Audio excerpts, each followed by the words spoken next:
नमस्कार। मगध ISPCS में आपका स्वागत है। आज हम पढ़ेंगे सिंधु सभ्यता के बारे में। तो देखिए सिंधु सभ्यता क्या है। तो इसका पहला पॉइंट है रेडियो कार्बन C14 जैसी नवीन विश्लेषण पद्धति के द्वारा सिंधु सभ्यता की सर्वमान्य तिथि है 2400 ईसा पूर्व से 1700 ईसा पूर्व। ये इसकी तिथि है, कब से कब तक पूर्व मानी जाती है। इसका विस्तार त्रिभुजाकार है। इसका विस्तार क्या है? त्रिभुजाकार है। अब देखिए नोट में क्या दिया हुआ है। तिथि निर्धारण की कार्बन 14C14 की खोज अमेरिका के प्रसिद्ध रसायन शास्त्री, इसकी खोज किसने की थी? VF लीवी द्वारा 1946 ईस्वी में की गई थी। इस पद्धति में जिस पदार्थ में कार्बन 14 की मात्रा जितनी ही कम रहती है वह उतनी ही प्राचीन मानी जाती है। मतलब C14 की मात्रा जितनी कम रहेगी वो उतना ही पुराना माना जाता है, प्राचीन माना जाता है। अब देखिए इसका दूसरा पॉइंट जो है सिंधु सभ्यता की खोज। अब सिंधु सभ्यता की जो खोज है वो कब हुई है? 1921 में राय बहादुर दयाराम साहनी ने की है। इसकी खोज राय बहादुर दयाराम साहनी ने की है। सिंधु सभ्यता को आध ऐतिहासिक, प्रोटो हिस्टोरिक अथवा कांस्य ब्रॉन्ज युग में रखा जा सकता है। इस सभ्यता के मुख्य निवासी द्रविड़ एवं भूमध्य सागरीय थे। तो देखिए इसका क्या मतलब है कि सिंधु सभ्यता को आध ऐतिहासिक कहा जाता है, मतलब प्रोटो हिस्टोरिक भी कहा जाता है, इसे ही आध ऐतिहासिक बोलते हैं। आधा इतिहास इसमें है सिंधु सभ्यता में।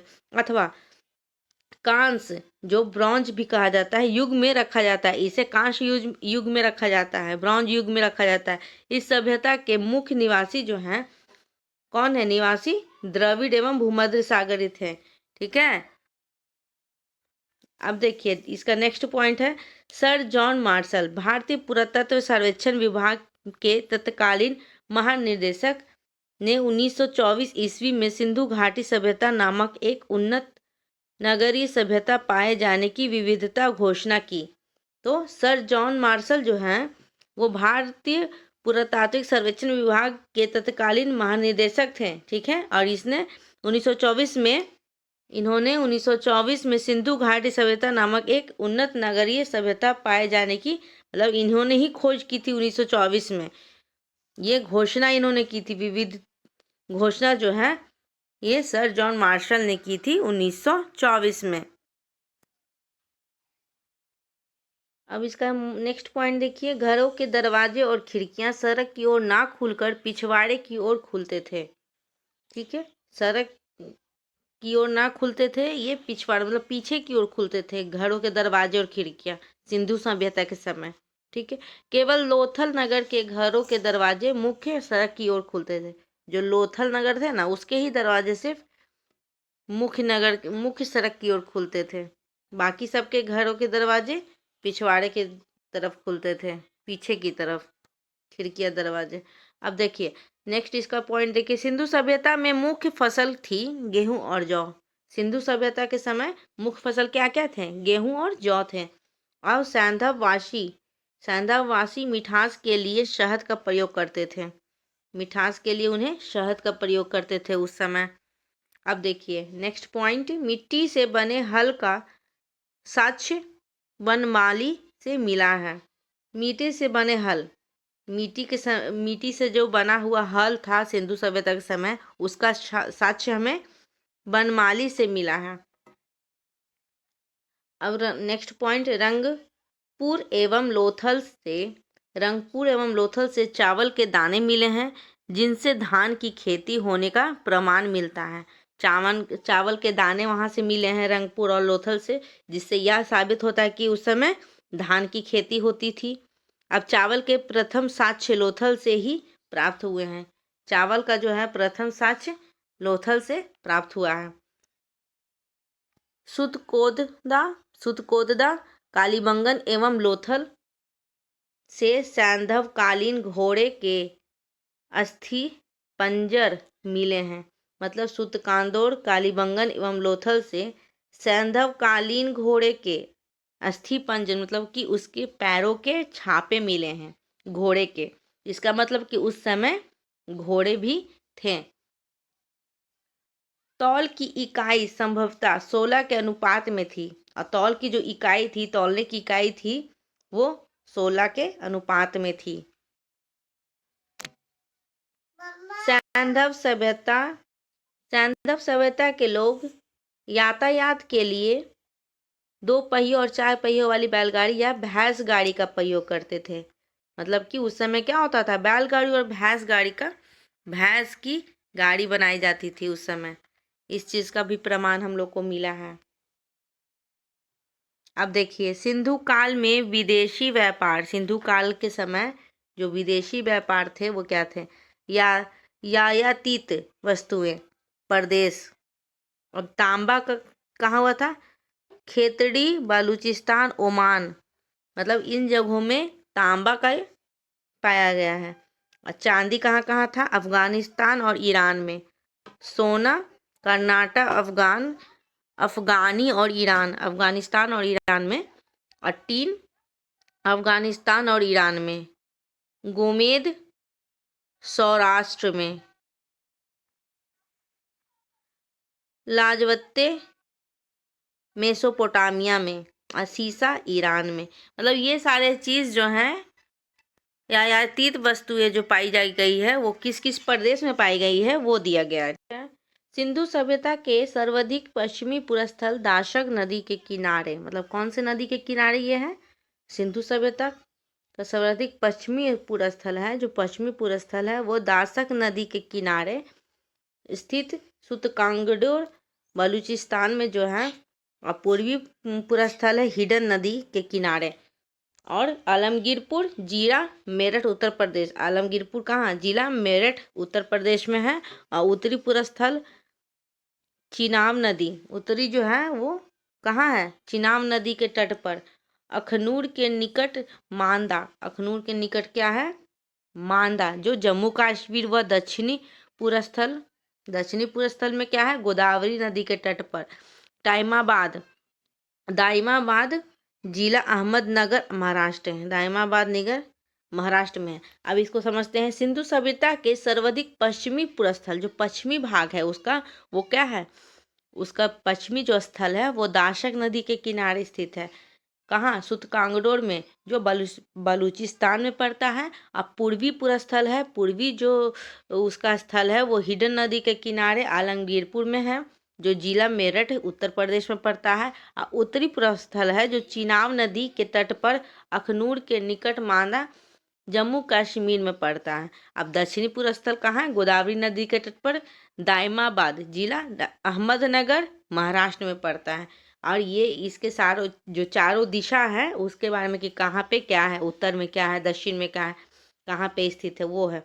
अब यहाँ देखिए नेक्स्ट पॉइंट है सिंधु सभ्यता या सांधव सभ्यता। सिंधु सभ्यता को और क्या बोला जाता है, सांधव सभ्यता। ये नगरीय सभ्यता थी। सांधव सभ्यता से प्राप्त परिपक्व अवस्था वाले स्थलों में केवल 6 को ही बड़े नगर की संज्ञा दी गई थी। इसमें जो है, जो 6 को ही बड़े नगर की संज्ञा दी गई थी, और वो 6 कौन कौन है, मोहनजोदाड़ो, हड़प्पा, गनवारीवाला, राखीगढ़, धौलावीरा एवं कालीबंगन। ये 6 जो हैं इन्हें, ये 6 जो हैं इन्हें बड़े नगर की संज्ञा दी गई थी सिंधु सभ्यता के समय, सांधव सभ्यता के समय। ठीक है। अब नेक्स्ट इसका एक नोट देख लीजिए। धौलावीरा जो है, धौलावीरा भारत में सिंधु घाटी सभ्यता की पहली साइट है, जिसे यूनेस्को ने 2021 में विश्व विरासत स्थल की सूची में शामिल किया है। यूनेस्को ने इसे 2021 में विश्व विरासत सूची में शामिल किया है। ठीक है। अब स्वतंत्रता प्राप्ति पश्चात हड़प्पा संस्कृति के सर्वाधिक स्थल गुजरात में खोजे गए हैं। इसके जो स्वतंत्रता प्राप्ति पश्चात हड़प्पा संस्कृति के सर्वाधिक स्थल, हड़प्पा संस्कृति का जो सबसे अधिक स्थल है वो गुजरात में खोजे गया है। सिंधु घाटी सभ्यता का सबसे बड़ा स्थल मोहनजोदाड़ो है, जबकि भारत में इसका सबसे बड़ा स्थल राखीगढ़ी है। ठीक है। सिंधु घाटी की सभ्यता का जो सबसे बड़ा है वो मोहनजोदाड़ो है, लेकिन भारत में इसका सबसे बड़ा स्थल जो है राखी गढ़ी घग्गर नदी में है। घग्गर नदी है जो हरियाणा में हिसार जिला में स्थित है। इसकी खोज 1963 ईस्वी में सूरज भान ने की थी। इसकी जो खोज है राखी गढ़ी का जो घग्गर नदी के पास हरियाणा में है, इसकी खोज 1963 में किसने? सूरज भान ने की थी। ठीक है, अब देखिए लोथल एवं सुतकोदा।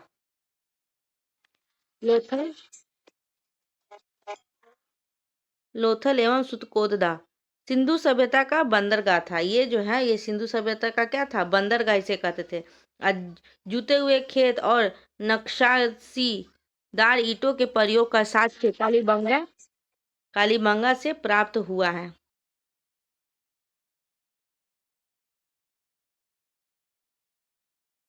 नेक्स्ट पॉइंट देखते हैं। मोहनजोदाड़ो से प्राप्त स्नानागार संभवतः सैंधव सभ्यता की सबसे बड़ी इमारत है।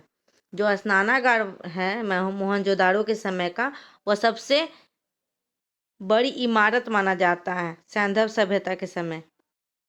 ठीक है, और जिसके मध्य स्थित स्नाना कुंड है, उसके बीच में क्या है? मध्य में क्या है? स्नाना कुंड। कितना? 11.88 मीटर लंबा है और 7.01 मीटर चौड़ा एवं 2.43 मीटर गहरा है। ये स्नानागार का वो स्नान कुंड में जो लंबाई और चौड़ाई गहराई है उसका वो माप दिया हुआ है। नेक्स्ट देखते हैं। अग्निकुंड यज्ञवेदी लोथल एवं कलिंगबंगा से प्राप्त हुए हैं। मतलब कि अग्निकुंड जो है यज्ञवेदी वो लोथल और कलिंगबंगा से प्राप्त हुए हैं। नेक्स्ट पॉइंट, मोहनजोदाड़ो से प्राप्त एक सील पर 3 मुख वाले देवता, मतलब 3 मुख वाले जो देवता हैं एक पत्थर पे सील पे, ठीक है, मोहनजोदाड़ो के समय 3 मुख वाले देवता पशुपतिनाथ की मूर्ति मिली है। किसकी? पशुपतिनाथ की मूर्ति है। उनके चारों ओर हाथी, गैंडा, चीता एवं भैंसा विराजमान है, बैठे हुए हैं उस पे मूर्ति पे। ठीक है, अब इसका नेक्स्ट पॉइंट देखिए। मोहनजोदाड़ो से नर्तकी की एक कांस्य मूर्ति मिली है।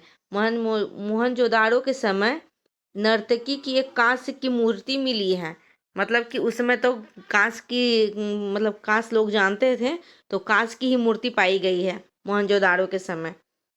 नेक्स्ट पॉइंट, हड़प्पा की मोहरों पर सबसे अधिक एक श्रीनी पशु का अंकन मिलता है। हड़प्पा की मोहर जो है, हड़प्पा का जो मोहर है उस पे एक श्रीनी पशु का अंकन मिलता है, उसका चिन्ह मिलता है। यहाँ से प्राप्त एक याताकार मुहर में स्त्री के गर्भ से निकलता पौधा दिखाया गया है और उसमें उस मुहर में क्या दिखाया गया है? स्त्री के गर्भ से निकलता पौधा दिखाया गया है उस मुहर में। नेक्स्ट पॉइंट, मनके बनाने के कारखाने लोथल एवं चनहुद्रो में मिले हैं। मतलब कि मनके बनाने के जो कारखाने हैं वो लोथल और चनहुद्रो से मिले हैं, मनके बनाने के कारखाने। ठीक, अब नेक्स्ट देखिए। सिंधु सभ्यता की लिपि भाव चित्रात्मक थी। कैसी लिपि थी? तो भाव चित्रात्मक थी और यह लिपि दाईं से बाईं ओर लिखी जाती थी। यह लिपि दाईं से बाईं ओर लिखी जाती थी। जब अभिलेख एक से अधिक पंक्तियों का होता था तो पहली पंक्ति दाईं से बाईं और दूसरी पंक्ति बाईं से दाईं लिखी जाती। पहली पंक्ति जो लिखी जाती थी अभिलेख में, पहली पंक्ति जो अभिलेख में लिखी जाती थी वो बाईं से दाईं थी और दूसरी पंक्ति लिखी जाती थी तो दाईं से बाईं थी और बाईं से दाईं हो गई। ठीक है, लेखन कला की उचित प्रणाली विकसित करने वाली पहली सभ्यता कौन थी? सुमेरिया की सभ्यता थी। पहली विकसित सभ्यता जो थी वो सुमेरिया की सभ्यता थी। सिंधु सभ्यता के लोगों ने नगरों तथा घरों के विन्यास के लिए ग्रिड पद्धति अपनाई। कौन सी पद्धति अपनाई सिंधु सभ्यता के लोगों ने? नगर और घरों के विन्यास के लिए तो ग्रिड पद्धति अपनाई। ठीक है,